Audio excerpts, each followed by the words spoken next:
Friends, आज की कहानी है विवाह बदला या प्रेम भाग 12। पिछले भाग में आपने पढ़ा, तनय ने गुस्से में निशा से कहा, किसने कहा तुमसे यह सब? निशा, तुम्हारे आने से पहले मैं उससे प्यार करता था। ये बात किस किस को समझाएंगे तनय?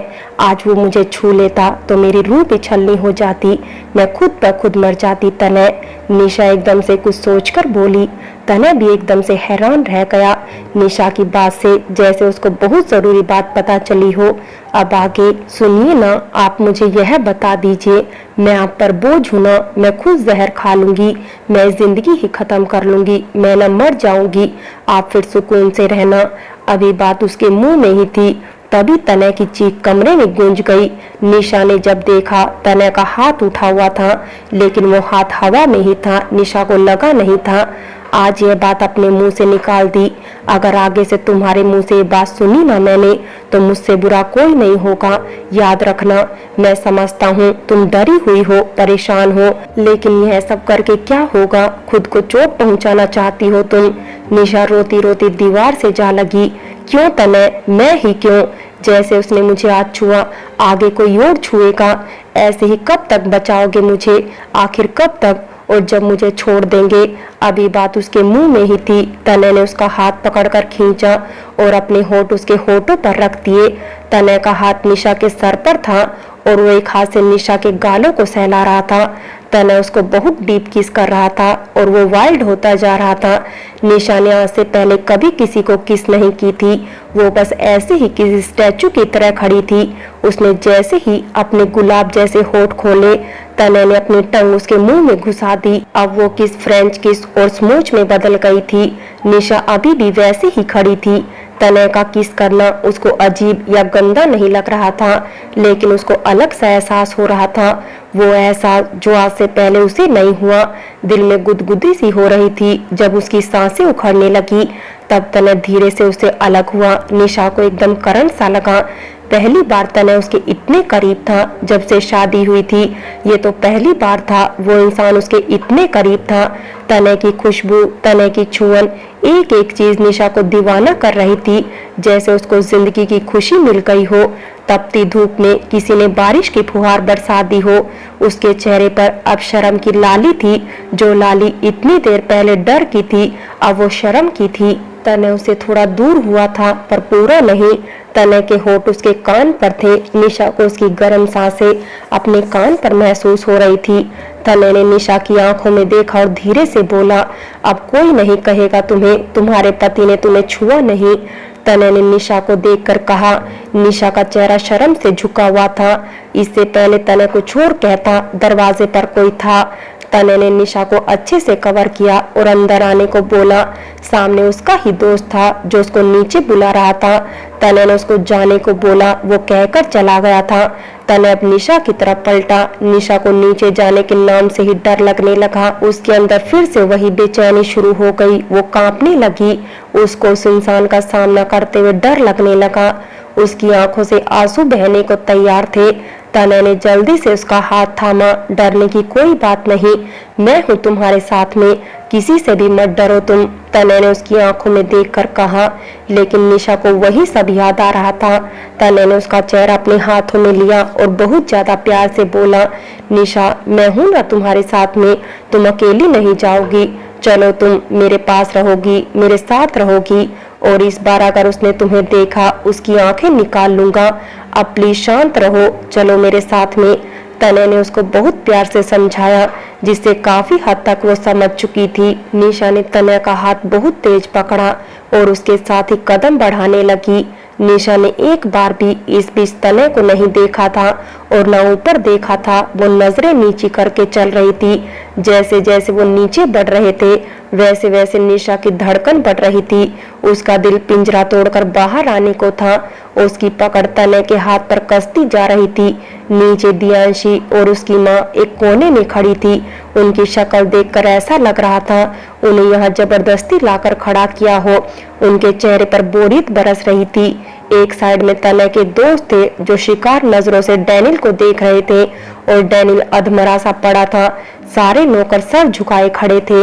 एक साइड तनय के गार्ड हाथ में गन लेकर खड़े थे। निशा ने सबको देखा। जैसे ही उसकी नजर डैनियल पर पड़ी, उसकी बॉडी में वही कपकपाहट शुरू हो गई। वो कांपने लगी और उसके लंबे नाखून अब तनय के हाथ पर गड़ने लगे थे, जिसका एहसास निशा को नहीं हो रहा था, लेकिन तनय को वो दर्द महसूस हो रहा था। वो जानता था यह निशा कर रही है, लेकिन उसने एक बार नजरें नीची करके देखा नहीं, क्योंकि वो जानता था निशा डरी हुई है। वो दोनों नीचे आ गए थे। निशा के हाथ अभी भी वैसे ही थे। दियांशी उन दोनों को साथ देकर जल भुन गई। अब उसे बर्दाश्त नहीं हुआ तो गुस्से में उन दोनों की तरफ बढ़ी, लेकिन उसकी माँ ने उसका हाथ पकड़ा और इशारे से मना कर दिया। लेकिन उसकी माँ ऊंची आवाज में बोली, बेटा मैं जानती हूँ डैनियल ने गलत किया, लेकिन माफ करना, कम तो तुम्हारी वाइफ भी नहीं है। वही उसको रिझा रही थी। अब लड़का तो लड़की के इंतजार में रहता है। तनय गुस्से में कुछ कहने ही वाला था, तभी उसका एक दोस्त बोला, माफ करना आंटी, अगर बात रिझाने की है तो आपकी बेटी से ज्यादा कोई नहीं रिझा सकता, जो शादीशुदा लोगों को भी नहीं छोड़ती। आई होप आप समझ गई होंगी। और दूसरी बात, भाभी ऐसी है ही नहीं। बात अगर रिझाने की है तो हम सब इतने लोग हैं, आज तक किसी को ऐसा महसूस नहीं हुआ, वरना लड़के एक सेकंड में समझ जाते हैं लड़की क्या चाहती है, क्योंकि आपकी बेटी को तो जानते हैं ना सब अच्छे से। इससे पहले वो कुछ और कहता। दियांशी सहारा देने को निशा के पास गई, लेकिन जैसे ही उसने अपना हाथ निशा के कंधे पर रखना चाहा, तनय ने उसका हाथ वहीं पकड़ लिया। दूर रहो इससे। तनय की आवाज में इतनी नफरत थी, दियांशी कुछ और कह ही नहीं पाई। तनय गुस्से में चिल्लाकर बोला, मैं अच्छे से जानता हूँ यह डैनियल इतना बड़ा काम नहीं कर सकता, जरूर इसके पीछे कोई अपना है, और मैं सबको बता रहा हूँ जिसका भी इसके पीछे हाथ हुआ उसका इस दुनिया में आखिरी दिन होगा। और यहाँ सीसीटीवी तो थे ही, तो सच सामने आ ही जाएगा अच्छे से ये डैनियल किस किस के साथ था। ये बात तनय ने दियांशी और उसकी माँ को देखकर बोली थी। दियांशी चिढ़कर बोली, क्या मतलब है तनय तुम्हारा, तुम हमें क्यों देख रहे हो? एक तो तुम्हारी बीवी ने यहाँ आकर हमारी पार्टी खराब कर दी, उसके बाद भी वो हमारे ही मेहमानों पर इल्जाम लगा रही है। चलो वो सब भी जाने दो। दूसरी बात, अगर हम उसको भी थोड़ा बहुत सहारा देने आए, तुम हम पर ही शक कर रहे हो। अगर हम कुछ कह नहीं रहे, इसका ये मतलब नहीं तुम हम सब की बेइज्जती करोगे। पीछे से एक लड़का बोला, हमें तो कोई बेइज्जती नहीं लगी, तनय सही तो कह रहा है, उसके लिए इससे भी बड़ी सजा होनी चाहिए। जिसने भी ये किया है उसमें हम ही क्यों ना हो। दियांशी की माँ उसके पास आकर बोली, डार्लिंग ऐसे तो हम फंस जाएंगे, ऐसा बिहेव कर जैसे हम कुछ नहीं जानते, वरना इसके चालाक दोस्त हमें फंसा देंगे। अभी दियांशी कुछ और कहती, तभी पुलिस आ गई। पुलिस ने सबसे पहले आकर डैनियल को पकड़ा, उसके बाद तनय के पास आ गए। I am really sorry mister तनय, आपको वेट करना पड़ा। हम सब मुमकिन से मुमकिन कोशिश करेंगे उस गुनहगार को पकड़ने की जिसका इसमें हाथ है, और वैसे तो हम इसको भी नहीं छोड़ेंगे, जेल की सलाखों के पीछे रहेगा ये। तनय ने धीमे से कहा, थैंक यू ऑफिसर। तभी ऑफिसर बोला, मिस्टर तनय, एक बार आपकी वाइफ से थोड़ी पूछताछ कर ले ताकि इसके बारे में अच्छे से पता चल सके। ये सुनते ही निशा तनय के गले लग गई। नहीं तनय प्लीज। तनय ने इशारे से मना कर दिया। वो समझ गए अभी निशा डरी हुई है, इसलिए दूर हट गए। निशा की सांस अभी भी तेज थी। ऑफिसर तनय से बोला, मिस्टर तनय, आपको डरने की कोई जरूरत नहीं, अब ये केस हमारे हाथ में है। ऐसा पहली बार है जब रॉयल खानदान के किसी सदस्य पर ऐसी मुसीबत आई है, और ये आगे ना हो उसके लिए हम पूरी कोशिश करेंगे, अपनी जान लगा देंगे। आप बेफिक्र रहिए, और यहाँ हम सब गेस्ट से पूछताछ करेंगे, उनकी लिस्ट आप प्रोवाइड करा देना हमें। बाकी सीसीटीवी फुटेज और कुछ क्लू से भी पता चलेगा, लेकिन असली गुनहगार सामने आएगा। दियांशी और उसकी माँ की जान सूख गई थी, क्योंकि अब उनको पता था अगर सीसीटीवी फुटेज निकाली गई तो निशा उनके साथ ही थी आखिरी बारी में, और डैनियल भी उनसे ही बातें कर रहा था। दियांशी की माँ बोली, मिस्टर, ये कोई बात नहीं हुई, हमारे घर की भी कोई प्राइवेसी है और हमारे गेस्ट का भी कोई स्टेटस है। वो ऐसे ही सड़कों पर से नहीं आ रहे जो उनसे पूछताछ होगी। एंड दूसरी बात, हम अपने घर के सीसीटीवी फुटेज नहीं देखने देंगे किसी को। ऑफिसर को अब उन माँ बेटी पर शक होने लगा था, इसीलिए वो शक भरी निगाह उन दोनों पर डालते हुए बोले, मिस दियांशी, हमने ये कब कहा आपको? ये दुनिया के सामने अपने आप दिख जाएगा। मैं तो सिर्फ वो फुटेज देखूंगा और मेरे पास इसकी परमिशन भी है, इसलिए आप कुछ नहीं कह सकती। और बाकी थैंक यू सो मच मुझे बताने के लिए।